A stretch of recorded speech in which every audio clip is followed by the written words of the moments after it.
If you spend a lot of time doom scrolling, you might start to get the feeling that travel can be dangerous. But after traveling to countless countries, I'm here to tell you that traveling is not as scary as you might think. With these tips, you'll be able to easily recognize scams and protect your gear on your next trip.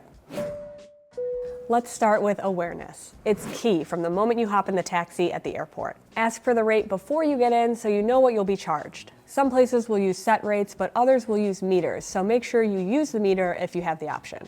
It pays to be proactive because sometimes drivers will charge travelers extra just because they're foreigners. Unfortunately, that is not an urban myth. It happened to our video producer Ahmad when he returned home to Lebanon with his wife. He had to do a lot of the communicating because they would pick up on her American accent and try to charge them a lot more for a trip that didn't cost as much. You should also do some research before you leave home so you know an approximate route to your destination. Pull up a Maps app before calling the taxi so you know the best way to get to your hotel, and I even like to keep that map up during the drive so I can make sure that the driver is going the way that I want. If you're not paying attention, they can take you super out of the way just to rack up the bill because they assume that you're not familiar with the area. Get an idea of the exchange rate before you leave home too. It varies a lot in some countries, so you want to know a decent rate before you're handing over American dollars instead of using local cash. Pay attention to how much things sell for in less touristy areas so you know whether paying 40 Thai baht for a plate of noodles is a good price or a ripoff. Services and apps like XE and My Currency Converter and Rates help you get a handle on the current average rate. Some even work offline so you can get an idea if you're getting overcharged even if you don't have access to data at that time. It also helps you keep track of what you're spending on a trip, as it's easy to lose track of a budget when you're dealing with another currency. You should get to know what the local currency looks like too. Tom's dad once paid for a snack from a street vendor in Italy using euros, and they tried to give him his change back in lira. There was a gap between Italy adopting the euro in 1999 and introducing cash and coins in 2002, so it pays to pay attention. Otherwise, you might have a new addition to add to your coin collection instead of money to spend at your next stop. Patience pays off too.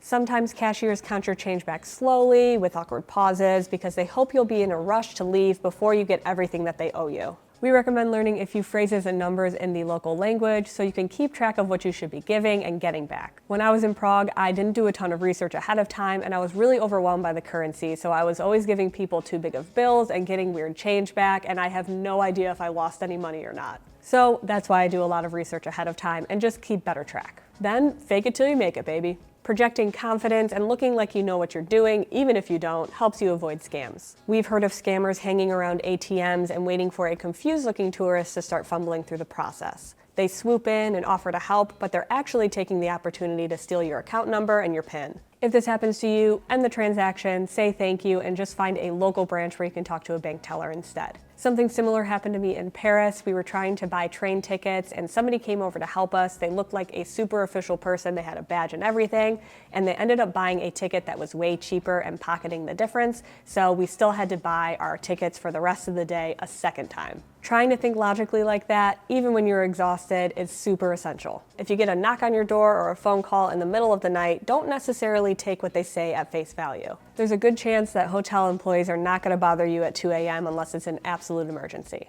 So anyone knocking at your door for an inspection probably doesn't work for the hotel unless you called them for a backed up toilet. They might be trying to distract you so that they can steal from your room. Similarly, if you get a call in the middle of the night asking to confirm your credit card, do yourself a favor and go to the front desk to sort it out. It's likely not an actual employee making that call, and they're just banking on you being way too tired and giving your information over the phone. That type of scam can happen anywhere if your data gets leaked. And after that recent huge data leak from sites like LinkedIn, X, and other popular platforms, you might wonder how to protect yourself. I start with NordVPN, this video's sponsor. They let me know if someone leaked my password on the dark web and encrypt my data flow to keep it safe on an unsecured Wi-Fi network, whether I'm working from a local cafe or in another country. One subscription protects me from malware on up to 6 devices, so I feel confident that my data is safe no matter where I am. On top of that, Nord lets me watch geo-blocked content worldwide and helps me save money on a flight or a hotel. Websites tailor their prices to users in different places, so I connect to a server in another state or country to browse the deals. After finding the best price, I clear my cache and return back to that server to book. Use code PACKHACKER at nordvpn.com/packhacker to get 4 extra months free on a 2-year plan. Try it risk-free before your next trip with their 30-day money-back guarantee, and you'll take off without worrying about password leaks and malware. Now, back to some more scams.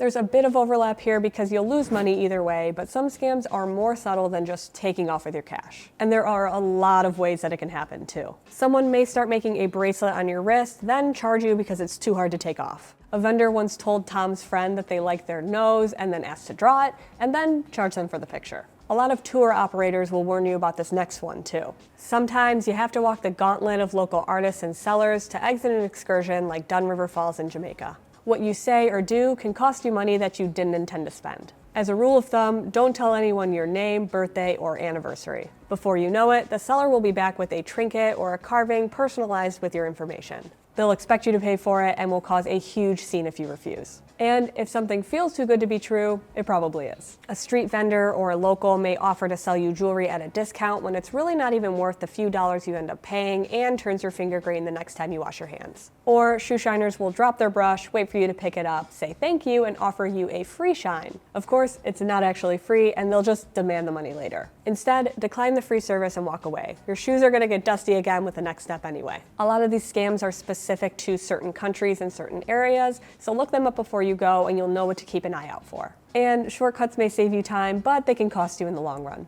If you're in line to buy last-minute tickets to a Broadway show or trying to get on a tour to see the Coliseum, beware of people offering to let you skip the line and buy the ticket from them at a slightly higher price for convenience. It may be tempting, but there's a good chance that those tickets are fake. When I was in Paris, I got a museum pass that gave me access to a bunch of different exhibits in the city, but I bought that ahead of time from a site that I did a ton of research on to make sure that it was legit. I didn't have any issues when I got there, so this convenience definitely exists. I just recommend doing your research ahead of time so you know what you're getting. Like fake tickets, the hotel you pull up to could also be a knockoff. Pay attention to the address because there may be hotels with names similar to popular chains, and you might not spot the difference if you don't pay close attention. Or your taxi driver may say that your hotel is closed for refurbishment, or that the temple that you're trying to go to isn't open, and they might try to take you to a different one instead. There's a good chance that they're getting a kickback though, so it'll be overpriced and maybe even in a bad area.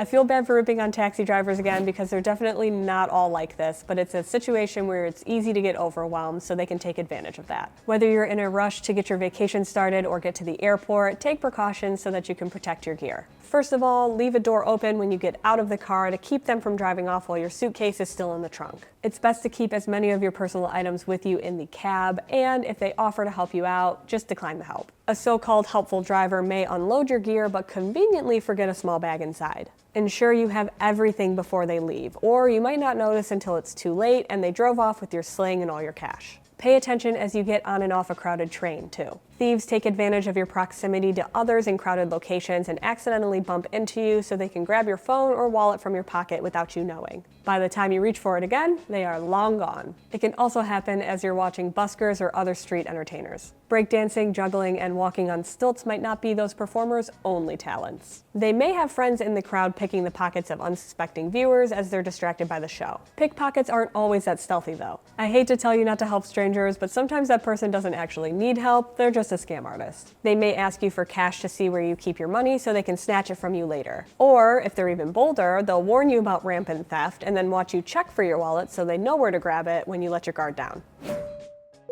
There's no reason to get discouraged though. Between awareness and getting the right gear, you won't be a victim. Depending on where you're headed, you probably don't need to buy anything new. As long as you're paying attention to what's happening around you, you're probably going to be fine. However, if you're looking for a little added reassurance, we like anti-theft bags with built-in locking features. The brand PacSafe has a ton of options that prioritize those features in quality, user-friendly bags. The PacSafe Go anti-theft crossbody bag looks just like your favorite crossbody sling, with plenty of space for everyday travel essentials. But the recycled polyester material is reinforced with ExoMesh slash guard technology, which keeps someone from cutting into your bag, and the strap has a wire running through it to keep thieves from cutting through that. A security hook on the strap lets you lock it to the back of your chair, a table leg, or something else stationary. We recommend doing that with any bag though, even if it doesn't include those locking mechanisms. It's as easy as looping the strap of your bag through the leg of your chair so that someone can't just walk by and snatch it. On this bag, zipper locks also keep someone from getting inside, and RFID blocking protects your data from digital theft. If you need something a little larger for your daily carry, the PacSafe 12-liter anti-theft sling backpack is a great option because it puts those locking features on a bag with more capacity. Plus, it has a water bottle for hydration. There are locks on the zipper and the strap, and it has enough room for a tablet or water bladder, so you can take it on a hike when you want to get out of the city. To protect all of your gear from the moment you leave home until you check in your Airbnb, check out the PacSafe VentureSafe EXP35 travel backpack, which incorporates the exo mesh and locking zippers from the smaller crossbody bag into a bigger bag. You can even add your own lock for extra security. These features will slow down accessibility, but they also deter a thief, which is key for peace of mind. But PacSafe isn't the only brand that's putting security at the forefront of its designs. Travelon also does a really good job, like with this anti-theft Greenlander compact sling. The locking mechanisms aren't always as secure as PacSafe's locks, but it can be a little easier for you to get into when you want to pull out your phone for a quick pick, so it's a happy medium if you want some extra security without limiting accessibility. A traditional sling or money belt worn under your clothing is also a great option. And it's okay to travel with your favorite sling from home too. Use a carabiner, travel lock, or even a twist tie to lock the zippers and keep your gear secure. What's essential is making your bag harder to get into than the next person's, and any deterrent can help. As you can see, it takes just a little bit of preparation to make sure that you return home with everything you left with. Well, plus a few souvenirs and, quite frankly, a lot of missing cash, but you meant to spend that and it wasn't swindled out of you. Thanks for keeping it here at Pack Hacker, and we'll see you in the next one.